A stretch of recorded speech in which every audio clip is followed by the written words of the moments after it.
Hey, welcome everyone to the third YouTube video. So, I didn't plan to, but I had to make this video because I promised myself to record at least one video today, no matter what happens. So, yeah, I don't know like what I should make video on, but the thing is, there few days ago I read this actually the PPT by Michael Saylor, and actually kind of became a fan of it. Yeah, because it's kind of something which is really good. So in today's video we are going to discuss this PPT.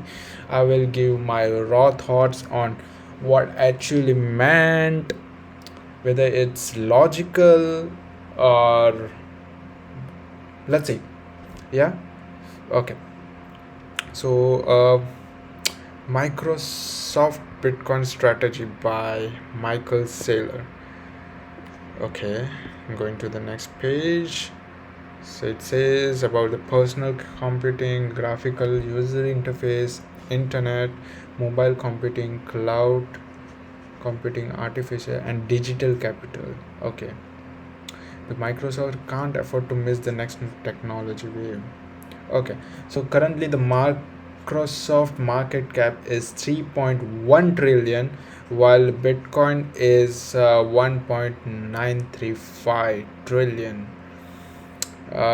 See, as a Bitcoin is kind of a network, although it's not physically there, but everything digital has its value. Like Google doesn't have anything physical, it's on the internet, but it has value, right? Amazon, although it kind of have a digital service and gives solves the problem in terms of the physical goods that people need. People can order whatever they want, and it gets to them in just 1 or 2 days. That's the problem that Amazon is solving. Microsoft is solving, in terms of software problems, in terms of software, right? Apple is kind of solving problems of hardware and the software. It has a great hardware and a great software which integrates together and become a masterpiece, right? So Apple is good at it, that's why it has value. While gold has been the best asset and the reliable asset. Whenever the money is collapsing or anything, people always run towards the gold. And why people run towards the gold is because it's an hard asset. It cannot be produced in a day. It cannot be produced in just by signing any order, right? So anything digital is valuable if it's solving a problem of what, of human day-to-day lives problem. Okay, let's go to the next page. The greatest digital transformation of the 21st century is the transformation of capital, and Bitcoin is the digital capital. When we talk of the transformation of the capital, we normally see that capital in the form of money, capital in form of asset, but Bitcoin is more of a digital capital. It's a digital asset, right? Which is something very new, right? We never had the concept of having an asset which is digital until Bitcoin came in 2008 2009, and it gave a concept of digital scarcity, where there will be only fixed supply and it cannot be duplicated, and it kind of solved a very cool problem of double spending. So yes, And coming to the next slide, we see that global wealth is distributed across the variety of assets, where we see that Bitcoin is just 2 trillion, gold is 16 trillion, art is 18 trillion, cars and collectibles is 6 trillion, real estate is the biggest one, $330 trillion market cap. Equity is 115, bonds 300, and money is 120 trillion. So 120 trillion money has been printed and has been in the economy. Okay, now imagine if just Bitcoin gets to the level of gold. What will be the price of the Bitcoin? It will be, let's say, if it becomes 20 trillion, the price of the one Bitcoin will be 1 million, right? Yeah, but I don't know when it will happen, but let's see. But it does have potential, right? What if it becomes 100 trillion someday, taking over the real estate? Who knows? It might, right? Someday. I hope it comes soon. This asset provides utility and preserves capital. True.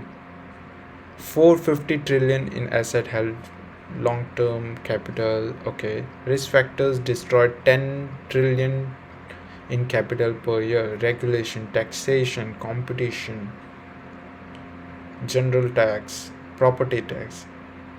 Oh god. So here it says that there are different types of taxes, property tax that comes with all this. When you buy a property, you have number of tax that you have to pay. You have to pay to the if there is someone who has bought has okay, leave it. Uh, mm, mm, mm, mm. Mm. So yeah, the main point over here is there are a number of tax that's been there, but Bitcoin doesn't have any tax. But let's say if it becomes an asset in the future, definitely the government will try to put the tax over it. Long-term capital is transforming into digital capital. Honestly, I believe that the world with which we are moving and the pace in the market, if you recently see the news, you will find that BlackRock is trying to digitalize everything, every asset. So in the future, what might happen is all the real estate will be tokenized and it would be converted into tokens on the blockchain, so that you can buy. So not just you, but anyone in the world with the internet access of internet access and the mobile can buy that token, and you could be sitting in some other part of country and still have an asset in USA in the form of token, right?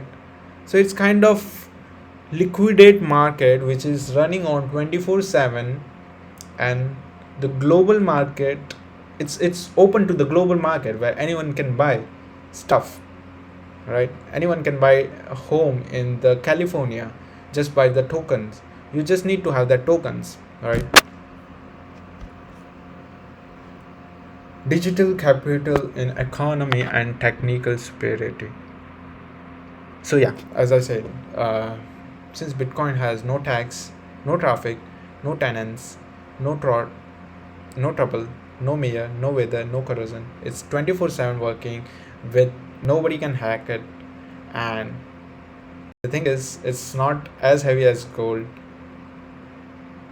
it's portable, right? It's divisible. It has so many advantages, like it's invisible, indestructible. It's a network which cannot, it's, I would say it's more of a protocol, right?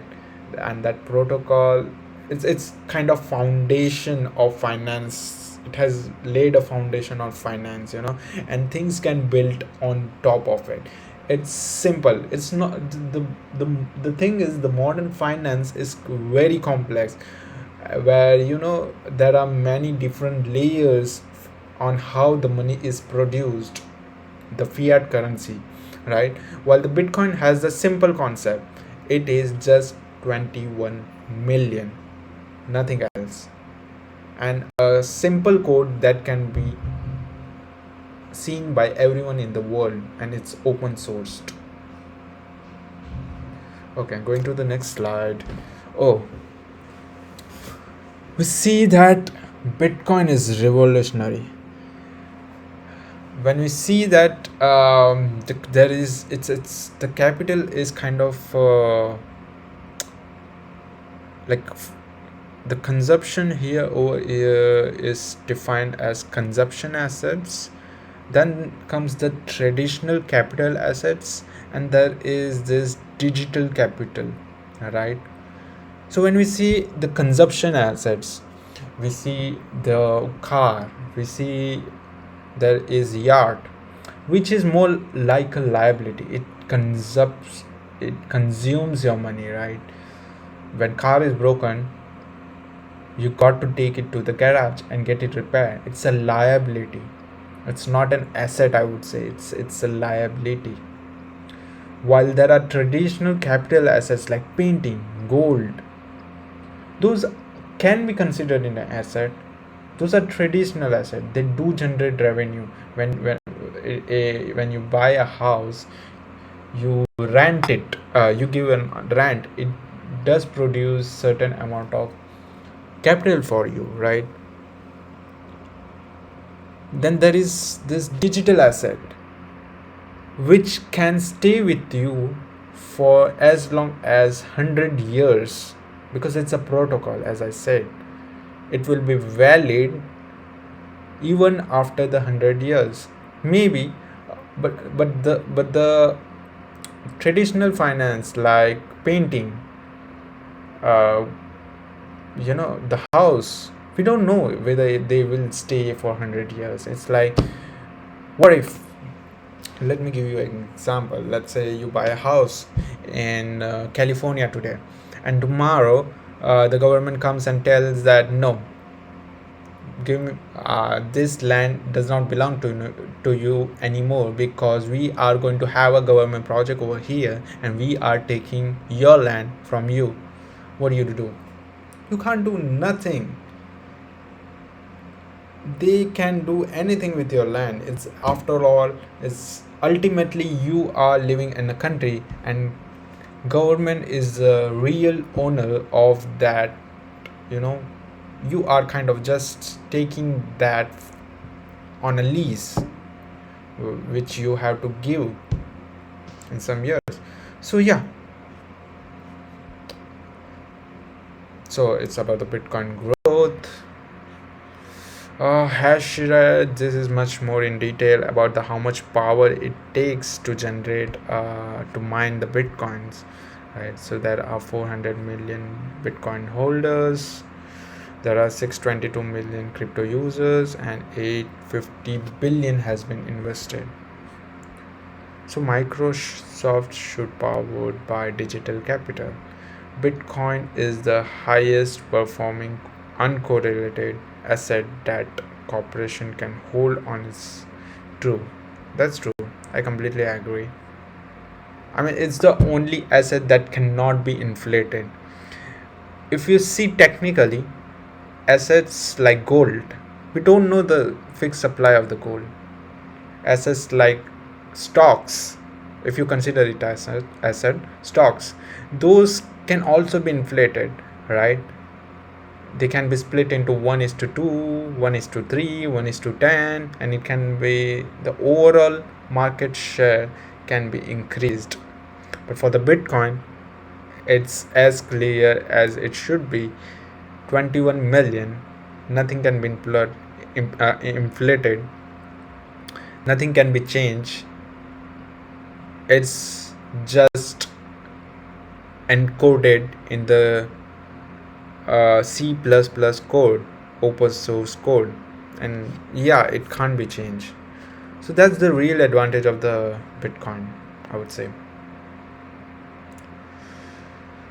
Bitcoin is outperforming, of course. The amount of return that Bitcoin has generated is, oh my god, is one of the best, I guess, than the traditional assets.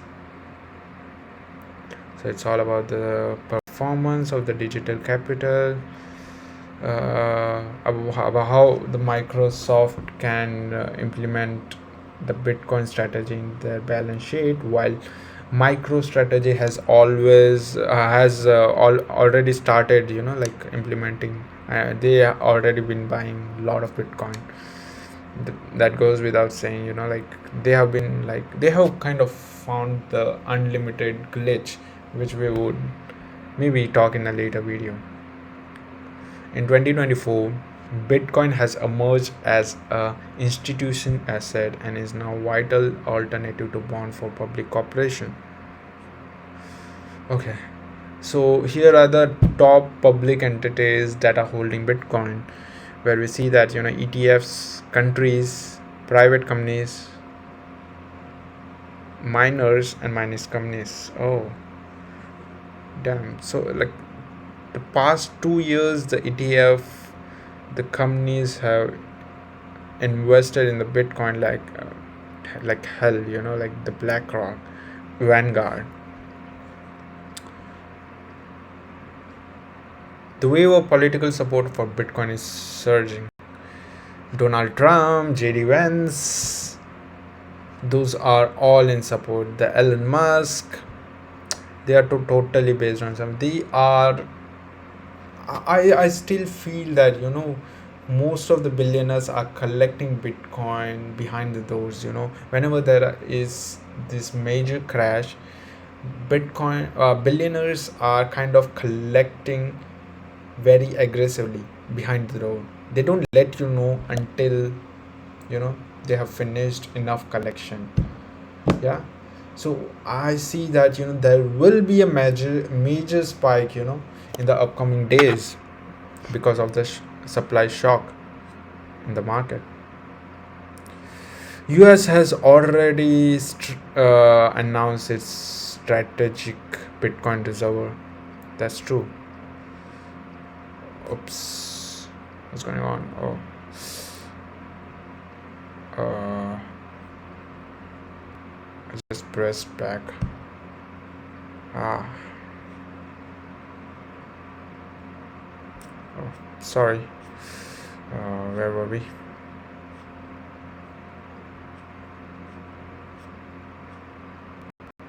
So Larry Page says that he's totally with the idea of Bitcoin on how important it is, while as President Donald Trump, before the election, he's promised that USA will be leading in crypto space and will be the major leader.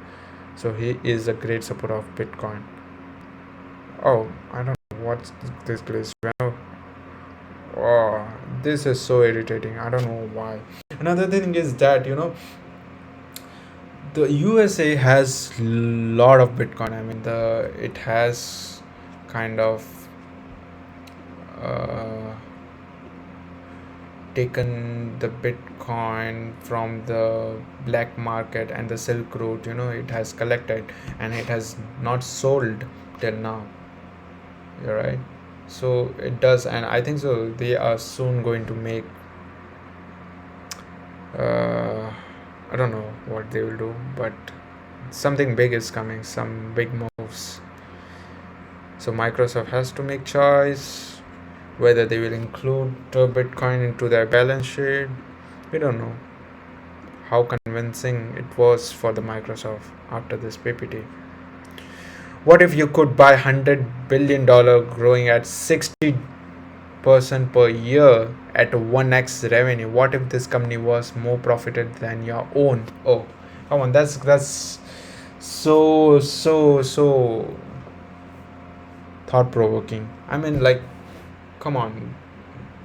There there are years that Bitcoin has given more than 60 to 70% returns. I mean, yeah, during some years, they do have, during the bear market, they do plummet to 40 to 50%, but when they rise, it's completely like they outperform every asset.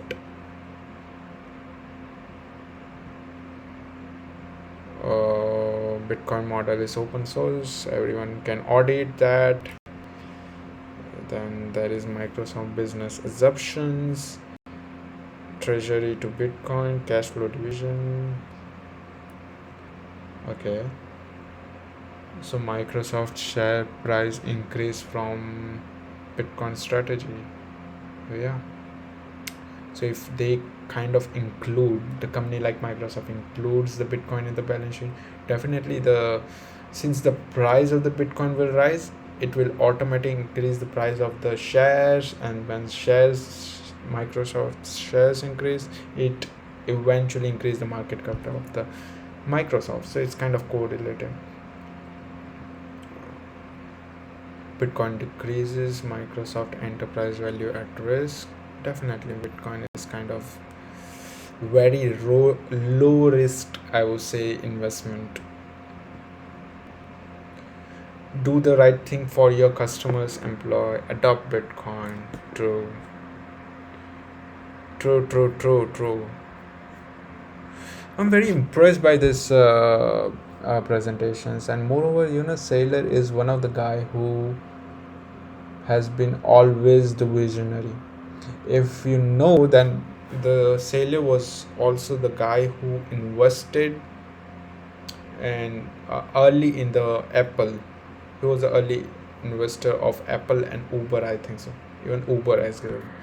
I'm not sure, but still, yeah.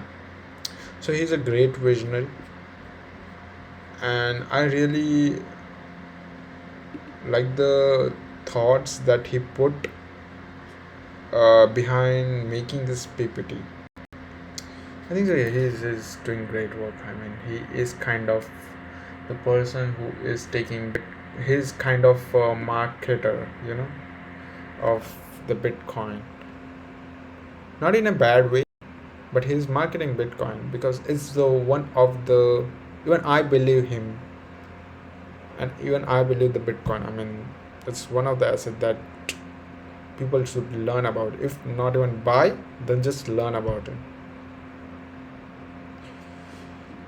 I think so. That's it, and see you next week. I mean,